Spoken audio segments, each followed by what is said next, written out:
Hey, what's up DIYers? Mike Boards with the Mike Boards channel. Thank you for watching. We're talking Samsung dryers today. In today's video, the step-by-step process on how to properly and safely replace those internal rollers. They get pretty loud when they wear out. Let's take a look. All right, YouTubers, we are inside the laundry room, and every time we press play, this is what happens.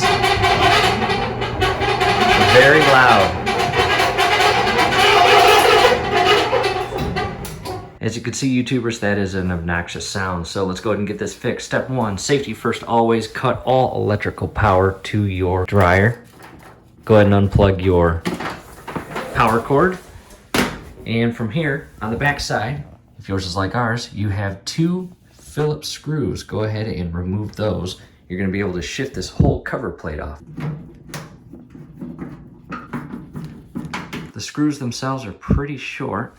Go ahead and set those aside, and from here you can carefully shift your cover plate back and carefully remove this and set it in a safe location. Next, you have these plastic tabs that go into their connection points. Again, they're plastic. Do not break them, just carefully pop them out of their connection points. Down in there, you have an additional tab right there, and there is a tab on each side. The trick with those is carefully shift up on this panel, again carefully because you're working with plastic, and with one hand on each side shifting this panel up, you can remove those tabs from the slots and rotate this panel outward toward you. And as you pull this panel back, some of you may run into what I ran into, and right down here you have plastic tabs that go into these cutouts here. There's two of them, here and here. And as you try to remove this panel, it will get stuck on those. So what I do is I got this long little teeny rod. You can use whatever you want to. However, I insert it in here and got underneath that tab and carefully applied just a little bit of pressure to release it from the cutouts there. From here, we are going to carefully remove these connection points. In this case, you push down on this and remove that, and you'll do the same for here.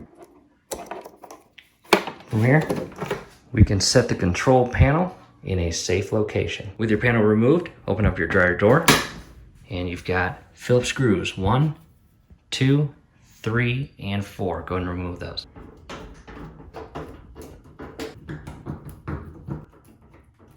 From here, go ahead and close your door, and 4 additional Phillips screws on the top. Go ahead and remove all 4 screws. After removing those 4 screws, you have pressure tabs here that hold your panel in place. Just go ahead and compress those, and it will release this, and you'll have one on each side. And I recommend holding this panel with both hands as you do this. After releasing those pressure tabs on the back side, be very careful. You have an electrical connection point. Go ahead and carefully remove that. And from here, you can pull up on the panel and remove it. And down at the bottom, you do have little slots that it goes into. And again, just carefully set it aside. After setting that panel aside, come down below, you've got 3 screws. Again, Phillip, and we want to remove this part. After removing those screws, you will shift this portion down until you remove it. Direct your attention to this connection point here. Carefully push down on that tab there, and as you push down, shift the 2 connection points apart. Back up top, and what we want to do is remove this entire upper mount here. And we've got a Phillips screw here, here, there, upper right hand corner, and lower right hand corner.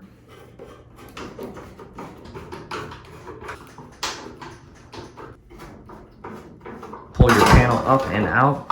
Be very careful. On the back side, you have wiring in these little tie straps, and these are very user friendly. All you have to do is undo these little plastic tabs there and pull the wiring out. I set the panel aside, and you still have an additional wiring connection here. You can loosen that up, and you just want to get this untangled and out of the way. Just shift it up here where it's not going to get harmed at all throughout the remaining portion of the project. Next, coming down below, YouTubers, this is probably the most tricky portion, and you have your idler pulley way back there. As you can see, that white circle or roller, and you've got your belt, and you've got to reach in there, and you'll notice a spring right there. You will push that pulley away from you, which will ultimately put more tension on the spring, and you can carefully remove the belt from the idler pulley. And I recommend prior to doing that, take as many photos as you can so you know exactly how the belt will go back on. There is a motor down below that it loops around, as well as that upper idler pulley.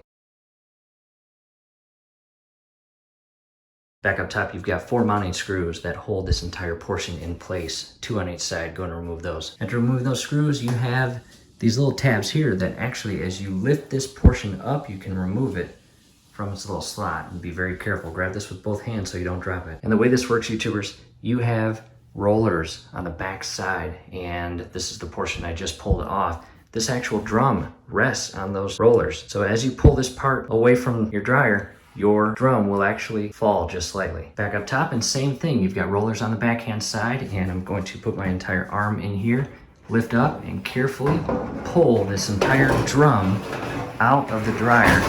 And be very careful, don't allow that belt to catch on anything. With that big drum removed, you've got much better access to the internal rollers. And last week we replaced this idler pulley. It was giving us all sorts of screaming sounds, and a lot of rubber from the belt had gathered right in this location here, and this was very beat up. However, the new part looks good. From here, I'm going to grab this little tool I got from AutoZone, and you've got little triangle pieces that you can carefully shift over that little lip and remove those.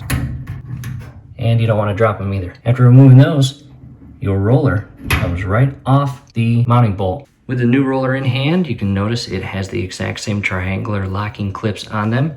You do have the option of removing this bolt, and to do so, you can grab an 8mm, I believe, wrench, and you'll also need to grab an additional wrench and insert it on the back side of this panel to alleviate this from spinning and not loosening it. However, we are going to keep our bolts in place and just replace the rollers. So I will remove this clip and slide that roller right on. Locking clip removed, roller is now off of the bolt. Reinsert it on the new one and grab that new locking clip. There are grooves right there that they have to slip into. And once it is in the groove, it should spin, and your roller should have that shifting back and forth play. From here, give it a couple spins, and that looks really good. We'll replace that one and the 2 on the inner portion of the panel. And quick update, I want to compare the 2 parts. Look at the old part. It has a lot of rubbing on it, and this one's brand new. What happens is, as that top layer or coating rubs off, you will get a lot of sounds. Hear that? So it's only a matter of time before this causes serious issues. So what I'm going to do is actually remove that pin. And again, grab your wrench, and on the backhand side is a 17mm nut, as you can see here on that side. After removing that part, you've got a washer. Go ahead and take that washer off and insert it on the new one, on the side where the thread is. After pin is secured, insert your roller and secure it with that locking clip.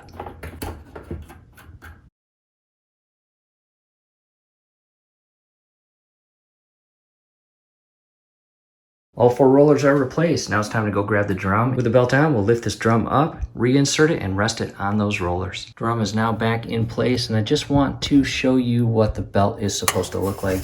With the idler pulley, you can't see the lower pulley that's on the motor. However, it loops around that, and that's what it's supposed to look like. Hopefully this may be a better view of it. However, again, just make sure you take pictures and know exactly how this belt goes back on. After securing the belt, come up top and give it 1 full rotation or revolution. Make sure that belt is in this groove here. After that, grab your panel, and we will insert those rollers on the bottom portion. And as we do this, we will carefully lift up on the drum to properly set those rollers in place. And again, as you do this, just carefully lift up on the drum to allow those rollers to get underneath it, and realign your tabs that are on your mounting bracket, and they go into the respective slot. And from here, grab all 4 screws and secure them. After securing those 4 screws, direct your attention to your wiring and re-secure them in those little twist straps there. And remember what this goes to. This goes to your actual front panel. So this will actually droop through this little indent here, and hang that carefully there.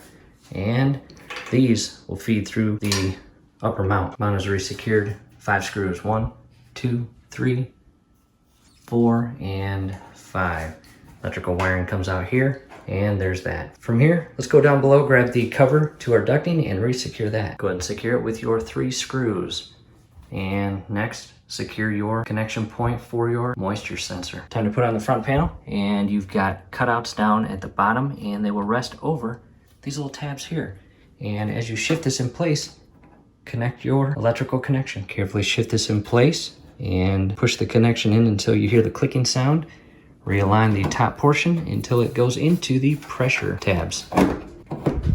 Next, go ahead and re-secure your 4 upper Phillips screws Open the door, and you've got 4 additional screws, and if yours is like ours, the lower 2 screws had washers on them. From here, we're going to go grab the control panel. With the control panel back in place, go ahead and resecure the right hand connection points. And just be patient as you realign your control panel. Make sure all of your connection tabs are properly in place and secure. From here, we'll go grab the top. After reapplying your top panel, go ahead and resecure the rear Phillips screws. Go ahead and plug in your dryer, and we've got a load ready to go. We're going to turn it on and see if the sound has gone away. And a significant difference. So we'll pause that. And we'll end by saying hopefully this helps. Do us a favor, below the video you'll see that thumbs up icon. Click on that, like the video, subscribe to the channel, definitely ring your YouTube bell. That would be very helpful to us. We really appreciate it. Thanks again for watching.